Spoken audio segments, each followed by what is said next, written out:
Welcome to Total Politik, jumpa lagi di podcast politik. Kali ini gue mendatangi seseorang yang sangat fenomenal karena wajahnya sangat mirip dengan pelatih Liverpool walaupun beliau adalah pecinta Manchester United.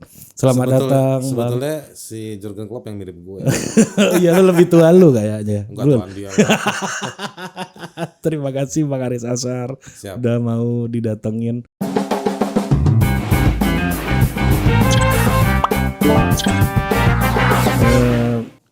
Podcast baru puluhan ribu Bang. Iya gak apa-apa. Udah bisa ditukar sama permen karet. Udah kayak time zone dong. Dapat kupon.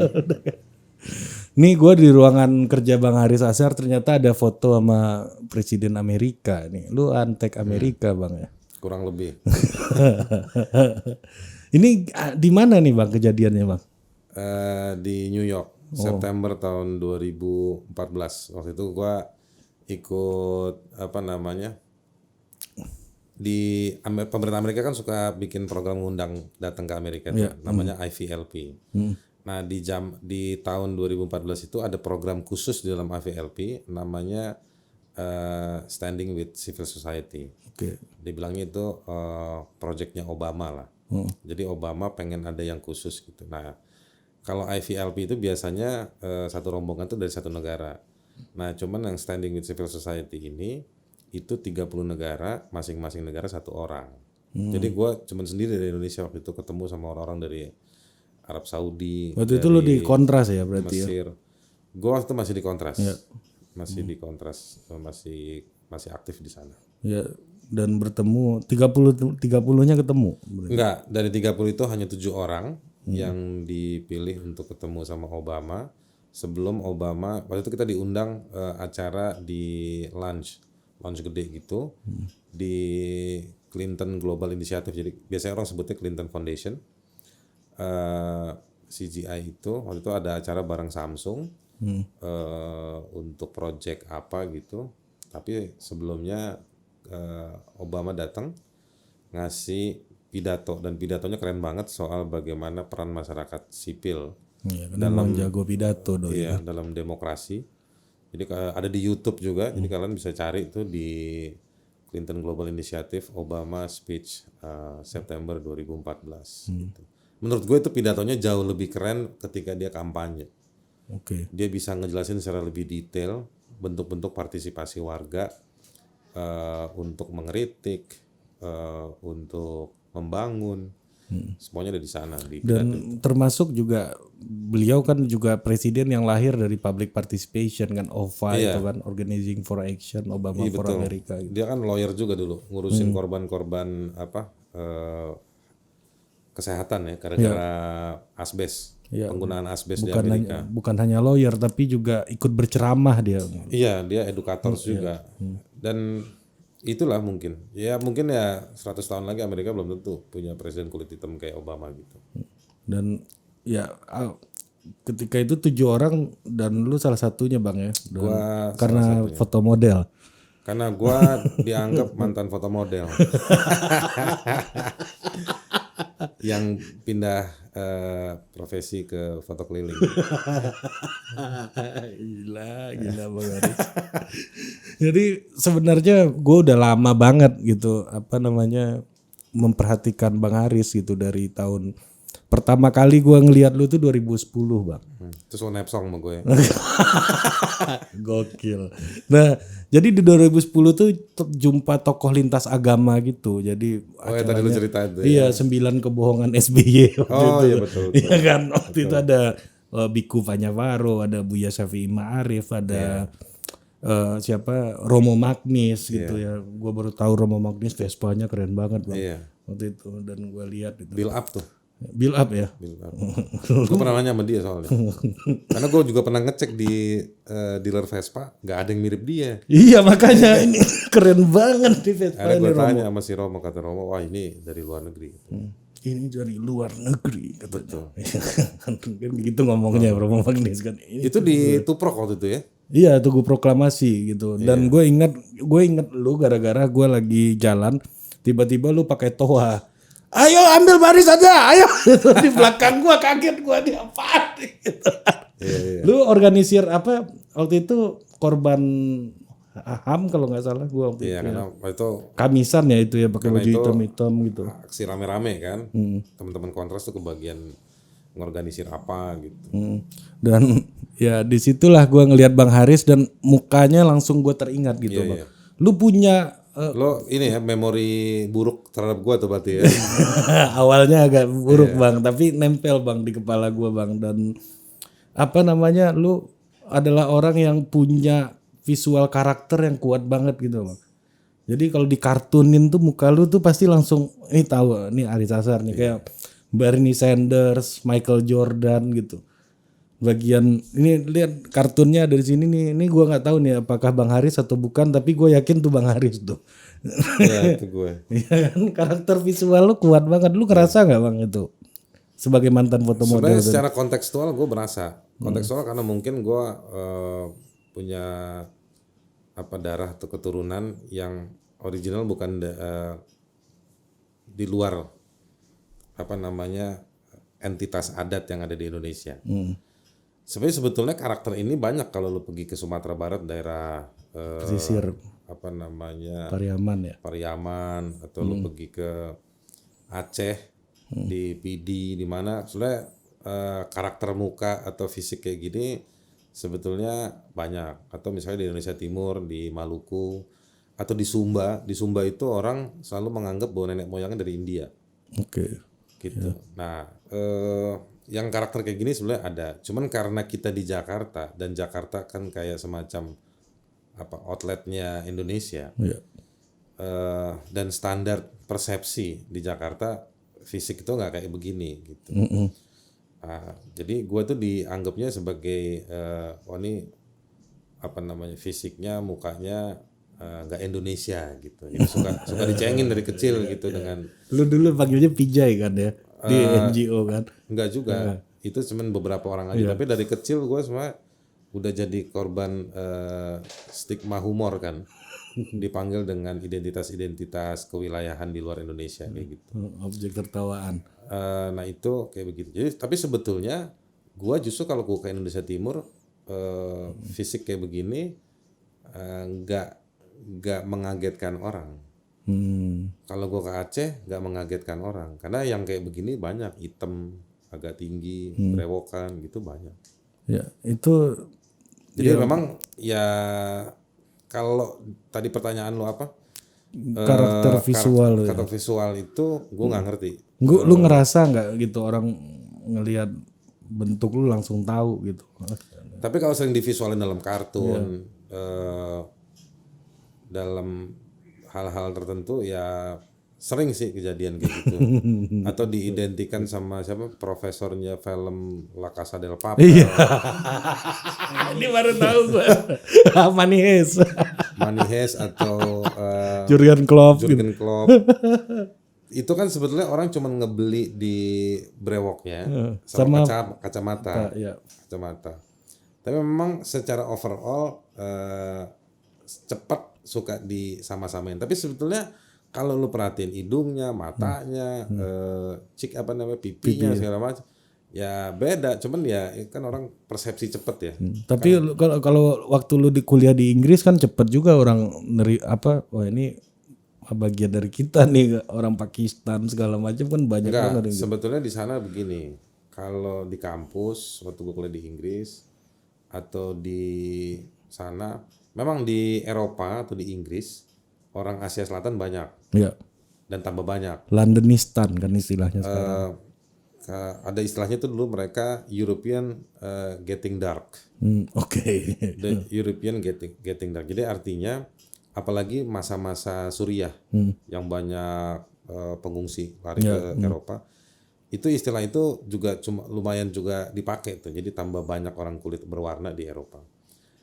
Nah, itu memang ada kondisi itu. Tapi itu juga secara historis kan ini pola postkolonialisme ya. Yeah. Karena ini bekas jajahan-jajahan Inggris.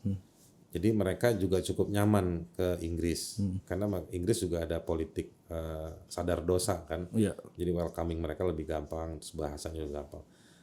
Jadi gue mau bilang sama lu, gue dulu gampang diterima di Inggris dalam konteks peradaban di sana orang udah biasa sama orang yang berbeda.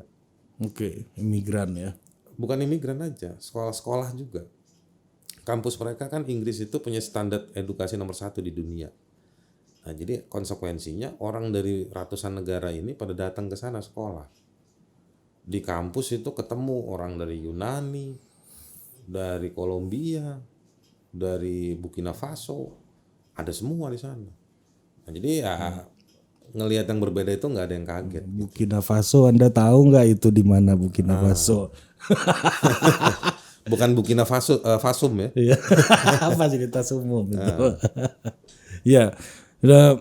Dan hari ini lu jadi direktur eksekutif ya Bang ya di Lokataru ya. Di Transjakarta. Enggak lah.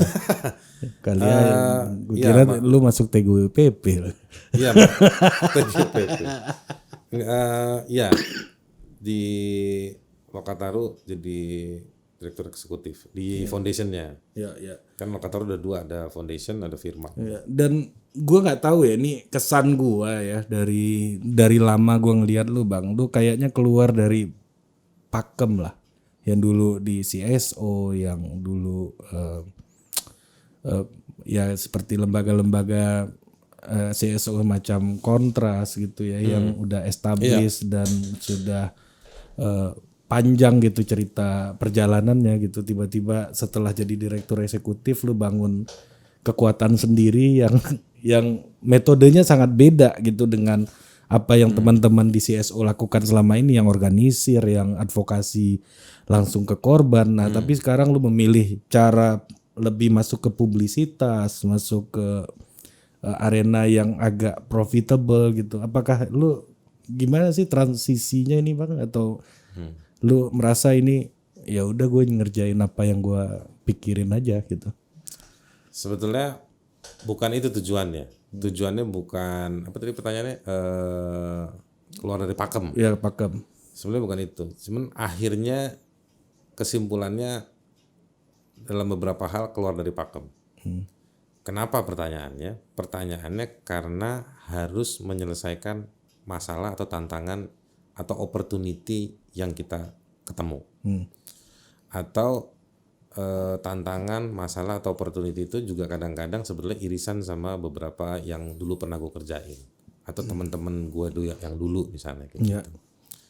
Nah, cuman gue merasa bahwa ada hal, aspek atau sisi ini dan itu yang belum dikerjakan. Nah, gue masuk ke wilayah-wilayah itu.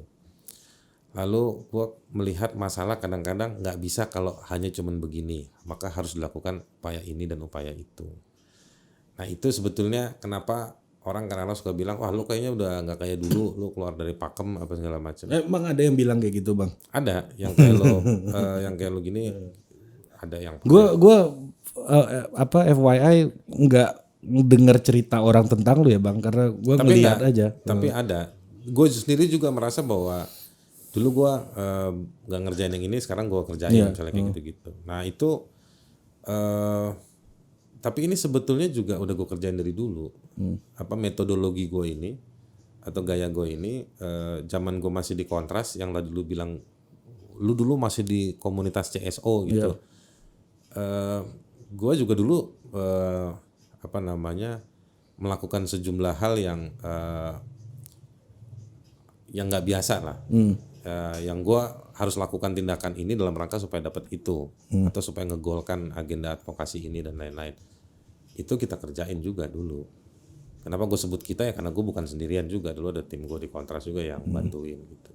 Nah sekarang sebetulnya gue merasa sebenarnya pada diri gue nggak ada yang berubah. Tumbuh mungkin. Maksudnya gue tetap seperti itu. Gue tipe orangnya adalah kalau masalahnya A, targetnya apa nih?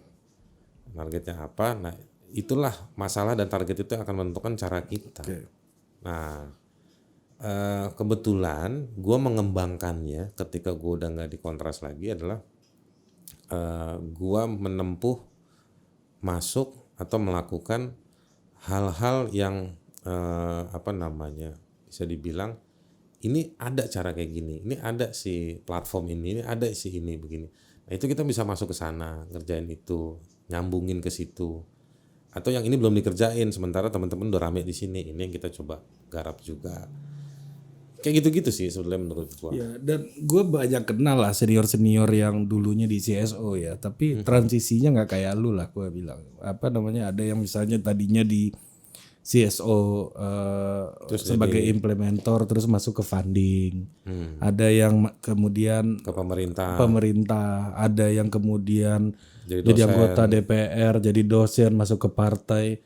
Tapi yang jalur entrepreneurship, jalur apa profit gitu tuh nggak banyak lah gue lihat bang gitu. Sebenarnya banyak sih. Senior-senior itu banyak. Tahu nama Todung Mulia Lubis? Dia jadi Norway. profesional lawyer, terus sekarang dia malah jadi pejabat negara gitu. Nah, kesadaran soal posisi dan lokasi itu memang sering jadi pembahasan. Oke. Terutama buat orang-orang yang usianya 40, lu kan belum 40 loh. Belum. Nah, yang di umur-umuran itu secara alamiah ngebahas itu. Nah, tapi kalau gue bukan tipe orang yang ngelihat posisi sama lokasi. Gue orang tipe yang melihat pada apa yang mau kita kerjakan. Opportunity. Iya, dari tantangan itu opportunity-nya apa? Ada masalah ini nih. Opportunity dalam arti bukan ngambil keuntungan Bukan material. oportunis ya. Bukan. Jadi gini, opportunity lu begini, lu ada masalah nih, masalah A. Dari masalah A ini kesempatan kita untuk merespon yaitu di bagian mananya, dengan cara seperti apa? Karena lu nggak bisa menyelesaikan masalah semuanya kan. Nah, dengan cara seperti apa? Udah ada yang melakukan belum? Kalau udah ada, kita kontribusi ke dia aja. Kalau belum ada yang ngerjain, mungkin kita yang ngerjain. Tapi cara kita apa? Otot kita cuma segini doang, otak kita cuma segini doang. Itu yang kita kerjain. Nah, itu yang menurut gua di situ caranya. Nah, bahwa nanti dia jadinya profit, jadinya swasta, atau gue sebenarnya dalam posisi seperti ini, gue juga ngebantuin beberapa yang formal-formal. Iya. Baik lewat belakang pintu belakang atau misalnya berkoresponden di udara publik. Iya. Nah, itu sebetulnya gue kerjain juga gitu. Misalnya ngebantu audit satu lembaga milik negara yang kehilangan uang banyak gitu. Itu kita bantu juga segala macam. Jadi artinya gue atau sama teman-teman gue hari ini ngerjain apa yang memang seharusnya dikerjain aja. Bahwa itu nanti dia formal atau nggak formal, dia ada di sini atau di situ, gue nggak pusing. Oke. Kalau gue lihat substansinya aja gitu. Nah, Bang, juga ini Bang, ini jadi soal ya. Apakah si XO ini apa namanya gerakan masyarakat sipil hari ini itu udah mentok menurut lo? Karena ya terutama di bidang politik, demokrasi dan human rights ya. Lembaga gua tempat bekerja sekarang juga yang dulu gua bekerja sudah tiada gitu kan. Apa soal utamanya apa sih sekarang ini? CSO emang nggak boleh abadi. Oke. Dulu yang gue pernah agak kaget dengar ini pertama kali justru dari Munir almarhum. Oke. Dia bilang bahwa kontras itu suatu hari harus bubar. Gue kaget tuh. Tapi gue dengerin dia ngomong penjelasannya, oh iya bener ya gitu. Artinya apa? Kontras itu kan memperjuangkan soal korban pelanggaran HAM. Iya. Jadi kalau misalnya nanti masalah hak asasi manusia sudah selesai, ya lu bubar. Berarti tujuan lu udah terpenuhi. Oke. Ya kan? Dan seiring dengan waktu gue juga belajar ya memang semua entitas itu harus punya tujuan dan setelah tercapai dibubarkan. Nah, pertanyaan lo kan soal CSO sekarang. Apakah jumut apa enggak mereka? Iya. Menurut gue emang agak mentok tuh. Gerakan masyarakat sipil terutama yang CSO itu mulai begitu-begitu aja. Dan itu sebetulnya udah diketahui sama negara, entitas negara. Nah, jadi gini ada ceritanya. CSO yang cukup dominan hari ini sebetulnya kan dia muncul dari zaman sebelum reformasi. Ya, betul. Dan juga mengalami satu perubahan dan agak boomingnya itu di pas transisi demokrasi pas di 98-99. Nah, itu ada sejumlah faktor yang intinya gampangnya simpelnya akhirnya mereka itu berubah. Mereka menjadi signifikan. Dan signifikansinya itu dalam bentuk kata apa namanya situasi gitu ya, itu membentuk mereka. Tapi situasi kan hari ini nggak seperti tahun 99 2000 lagi. Iya. Ketika kita awal-awal melakukan reformasi tapi juga ketegangan masih tinggi. Politik itu kan berubah-berubah. Iya. Ada era pasca reformasi, lalu ada eranya Gus Dur Megawati yang kekacauan politiknya juga di tingkat atas juga terjadi. Lalu ada stabilitas di zaman SBY, yang SBY mati-matian mempertahankan 10 tahun periode pemilu itu. 2 kali itu, lalu masuk ke Jokowi ini sekarang nih.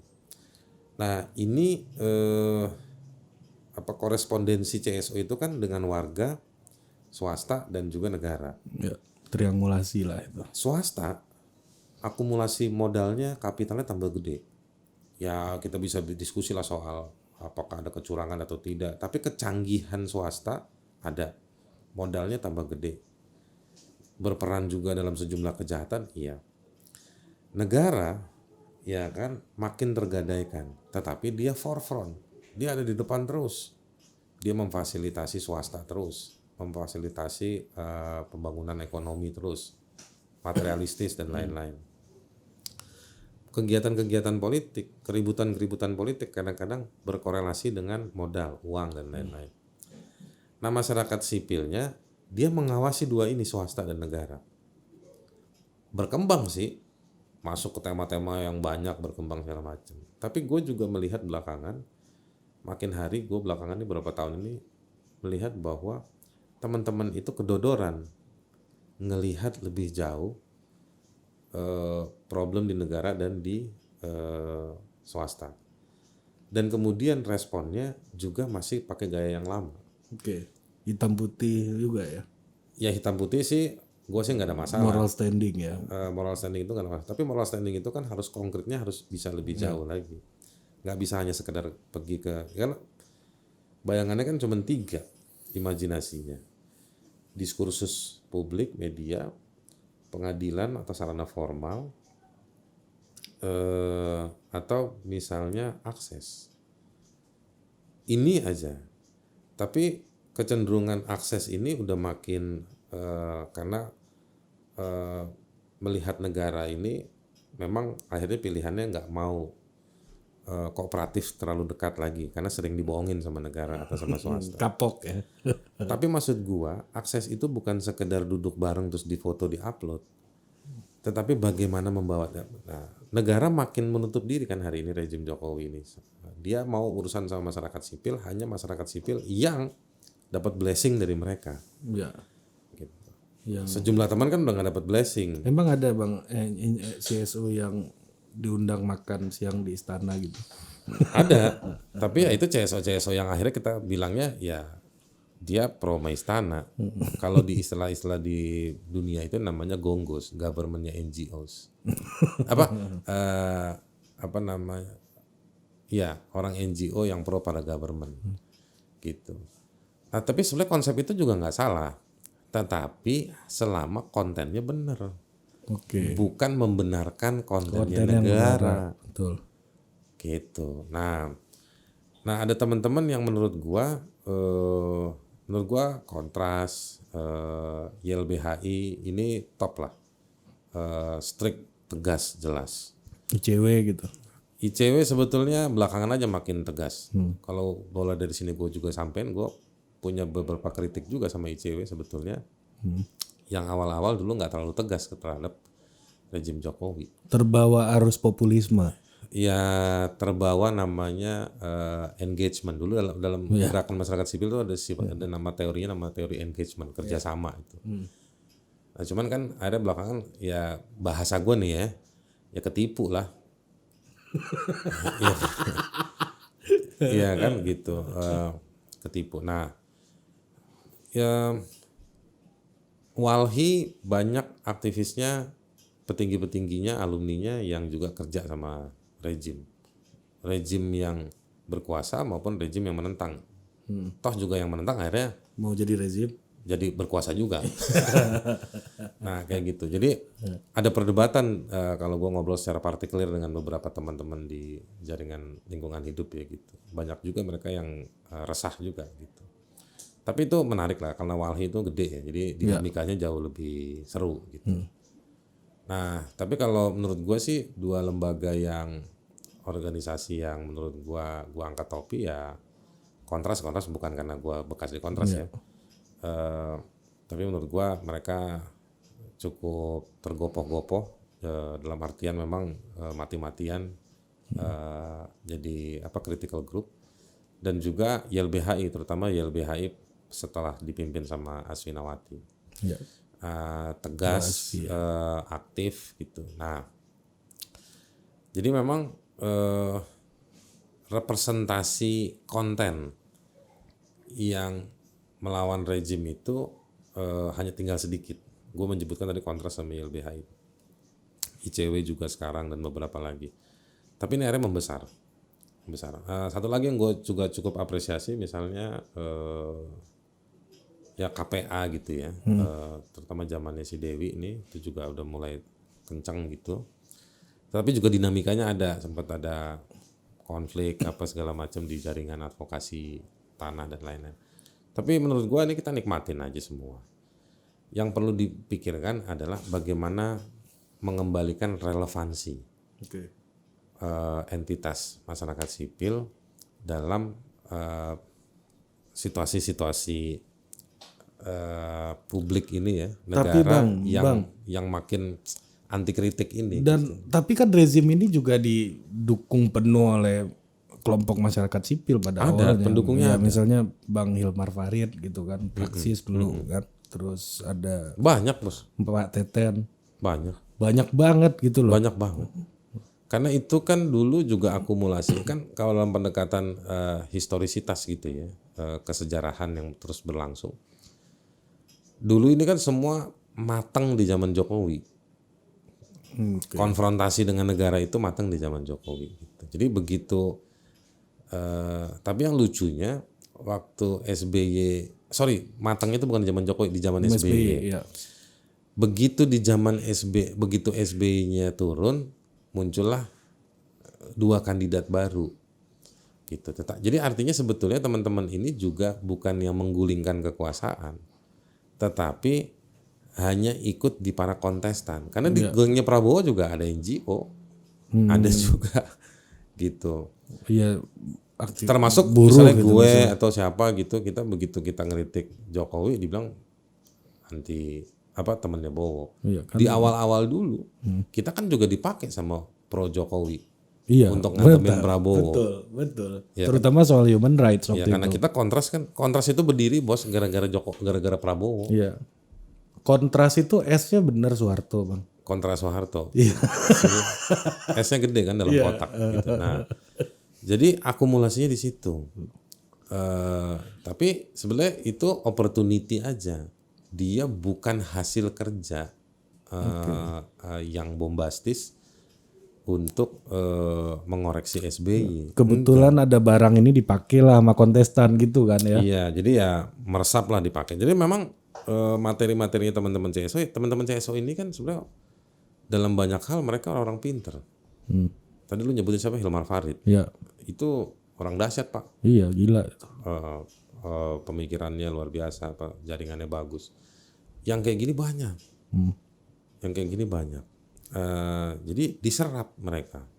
Sebenarnya diserap tuh otaknya sama jaringannya, gitu ya kan.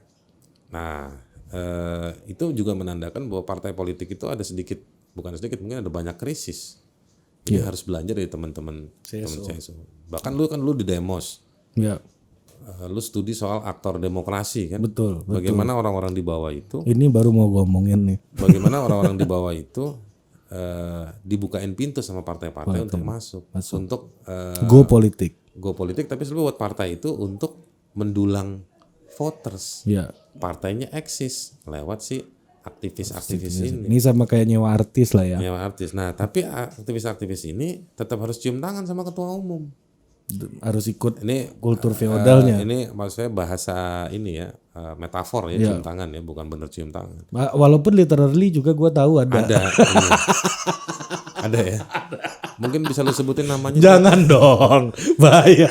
Baru 40.000 masa udah baris krim, mentang-mentang Anda lawyer, jangan bawa-bawa juga. Biar ada kasus doi. Jadi Jadi di mana gitu ya? Aktor demokrasi dipakai. Nah, sementara kita tempat lo itu Demos dulu, ya kan, mendata dengan penuh kebanggaan. Wah, aktor demokrasi kita berhasil menjadi 11 wilayah waktu itu. wah di Aceh, di mana segala macam diidentifikasi jadi anggota DPRD, jadi anggota DPR, DPD, stafnya menteri ini. Bahkan gue tanya beberapa ada yang nggak tahu Demos itu apa waktu itu. Iya. Jadi ngedata soal begitu dan membanggakan diri sebagai. Padahal begitu dia udah masuk, sorry to say, gue melihat beberapa dari mereka nggak relevan, nggak relevan. Kenapa bang? Ya gagal. Turut serta dalam menyetujui ini, menyetujui itu. Gue nih sekarang suka dipanggil diskusi sama teman-teman mahasiswa. Gue suka tanya sama panitianya, kalian ini acara apa? Acara yang kudu bikin atau emang resah? Tau nggak yang kudu bikin tuh apa? Ya, Karena udah direncanain sama program unit kegiatan mahasiswa lu gitu. atau BEM gitu. Dan gue kan di sini suka terima CV-CV-nya mahasiswa yang mau magang atau mau kerja. Ditulis tuh panitia ini kan nggak penting kan. Yang gue mau bilang begini bos. Yang setuju undang-undang omnibus dulu mahasiswa bukan?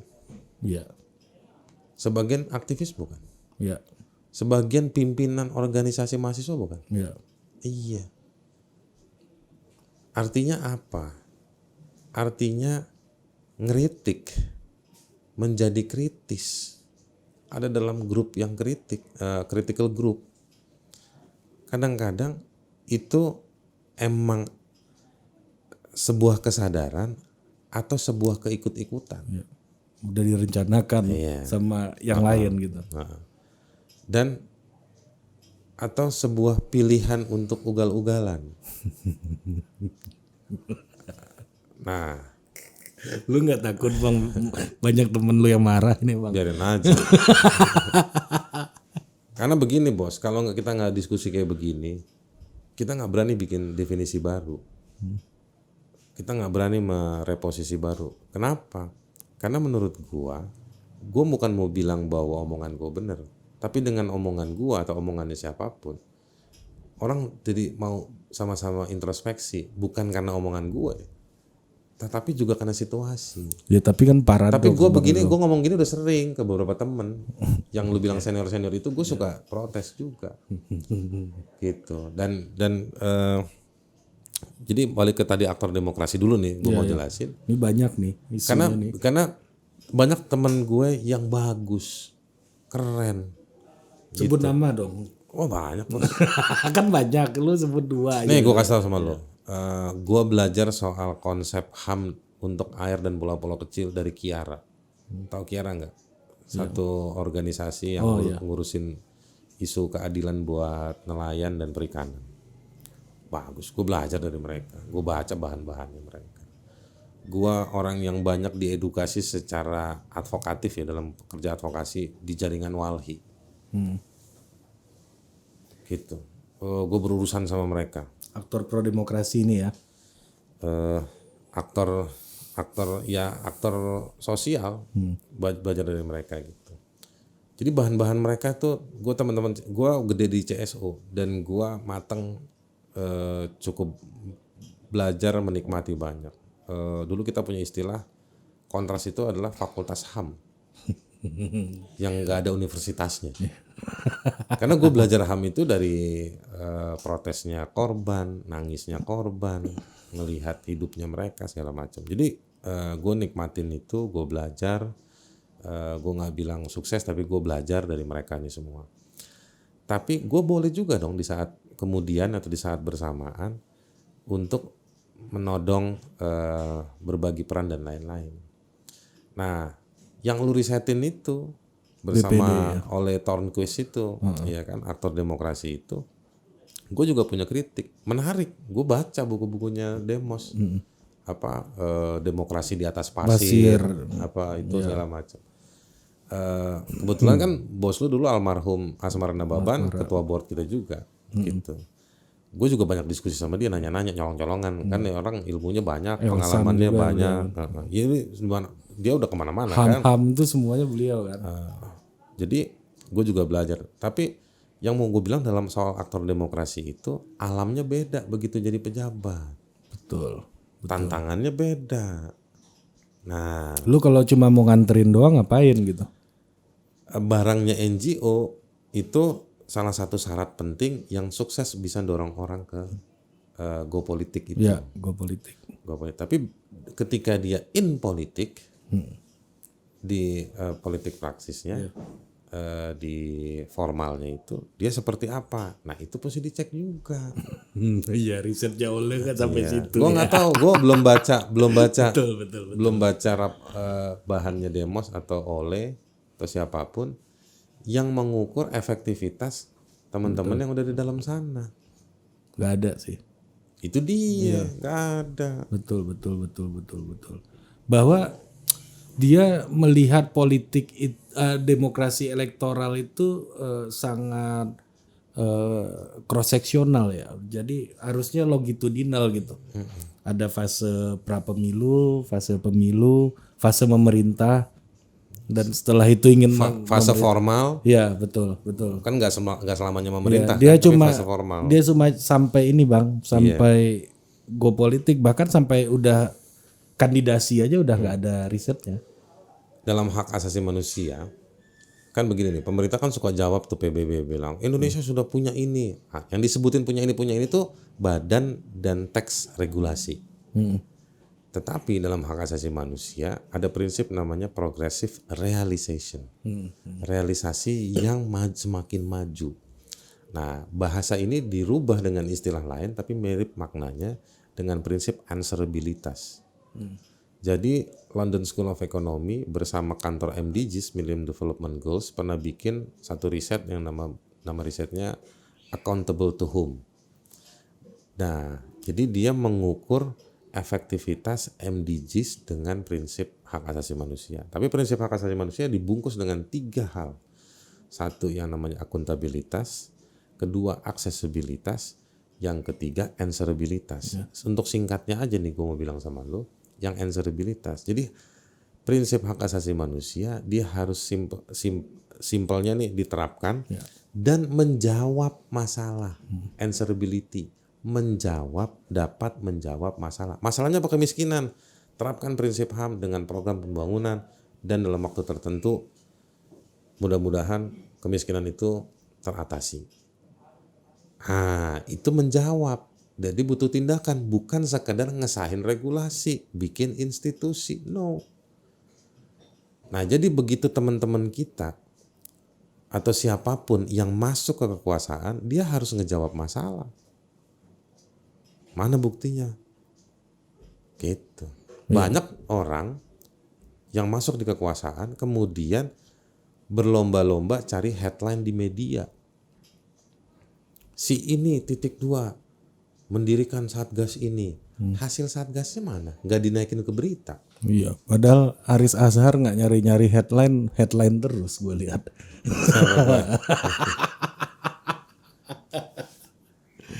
Gitu, betul.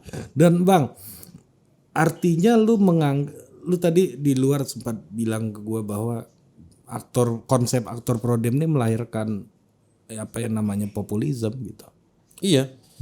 Karena ternyata di masa-masa awal reformasi yang juga di transisi awal-awal demokratisasi di berbagai tempat, materi-materi kelompok advokasi itu dibawa ke atas meja semua.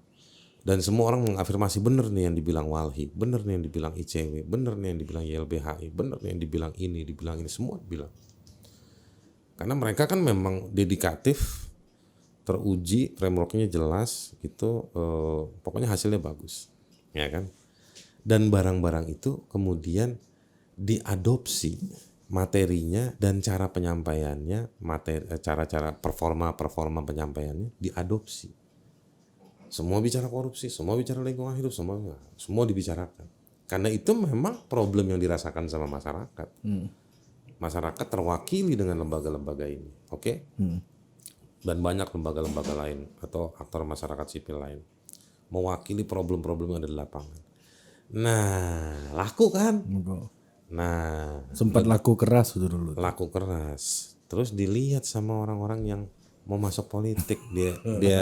Dia pinggiran rambutnya, set, kayaknya bagus nih ngomong begini, dia ngomong itu juga, dia ngomong itu juga. Gue jadi prodem gitu kan. Jokowi ngomong HAM nggak waktu mau jadi presiden? Iya dong. Wah, ngomong. Secepat-cepatnya. Gitu. Iya, kalau perlu ditambah penyidik, kita tambah penyidik.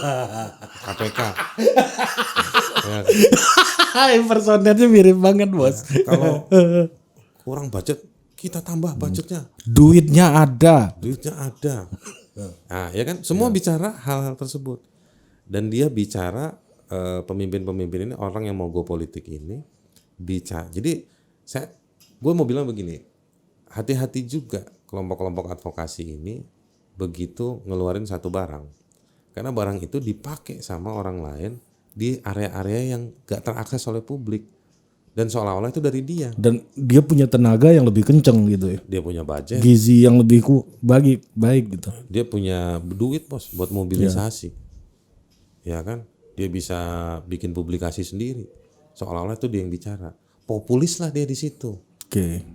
Dipanggil lah lembaga survei. Habis dia pidato, lu survei deh. Besokannya disurvei. Siapa? Ya otomatis dia yang menang. Orang dia habis bikin acara ngomongin masalah rakyat. Jadi kapasitas, kemampuan untuk membicarakan masalahnya masyarakat sekarang lagi meluas di para orang-orang yang mau maju dalam ranah formal. Ingat ya, kapasitas atau kemampuan membicarakan, bukan menjawab masalah. Ya betul. Bukan menjawab masalahnya. Nah, ini adalah zaman narasi. Betul. Ini adalah zamannya informasi. Post truth katanya kan. Jadi informasi itu di capture atau ditangkap hanya dengan statement-statement, bukan fakta. Begitu. Iya betul. Dan aktor prodem ini konsep ini ya tadinya konsepnya ini yang teman-teman prodem ini kan jujur-jujur, moralis, baik-baik, tegas, konsisten. Jadi situ aja. Dipakai udah biarin aja. Yang penting kita begini terus. Yang penting agenda kita jalan gitu. Agenda apa? Akhirnya mati. Iya betul. Matinya bukan karena cita-cita udah tercapai ya. Iya. Begitu nanti begitu temuannya diambil sama kelompok politik yang mau masuk ke formal itu, diidentifikasi jaringannya, korbannya di mana, dijemput sama mereka. Akhirnya teman-teman yang advokasi ini jadi kehilangan kebingungan. Nah inilah situasi-situasi kita hari ini. Ya. Gitu. Dan popular politik tadi itu.